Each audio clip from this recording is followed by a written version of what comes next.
Ore contate per la Safilo di Longarone, l'azienda convocata al tavolo dell'unità di crisi regionale dall'assessora al lavoro Elena Donazzana ha confermato la non strategicità dello storico sito industriale e sul disimpegno della proprietà pare non ci siano più dubbi. L'azienda ha illustrato la fase di ricerca avviata per esplorare soluzioni alternative. L'advisor ha dichiarato la concreta probabilità dell'acquisizione del sito da parte di importanti operatori del settore dell'occhialeria. Abbiamo, detto a chiare note, innanzitutto che rigettiamo completamente l'impianto, va bene, che in qualche modo l'azienda ci sta proponendo, perché è evidente che è un'azienda che fattura 1 miliardo di euro di fatturato e più di 100 milioni di utili, quindi non sta portando i libri in tribunale. Dura la presa di posizione dei rappresentanti sindacali regionali di CGIL, CISL, UIL della categoria, che respingono al mittente la posizione aziendale a fronte degli impegni presi al Ministero dello Sviluppo nel 2019, l'anno del sacrificio di 500 lavoratori. Da lì in poi per lo stabilimento di Longarone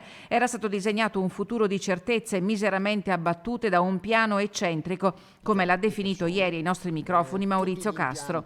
In una nota i sindacati ritengono che ogni possibile operazione industriale non può prescindere dal mantenimento del numero attuale dei dipendenti e dalla difesa delle loro professionalità. Noi chiediamo che in qualunque caso il saldo occupazionale deve essere zero, cioè non uno di meno. Venerdì prossimo a Longarone sono programmate le assemblee sindacali, dopodiché il coordinamento regionale Safilo si riunirà per assumere le iniziative conseguenti. L'unità di crisi regionale ha convocato un nuovo incontro di approfondimento fra 15 giorni. La regione, fa sapere l'assessora Donazzana, è in stretto contatto con il Ministero delle Imprese e del Made in Italy. L'obiettivo, dichiara Donazzana, è la continuità produttiva dello stabilimento di Longarone e la salvaguardia di tutti i lavoratori.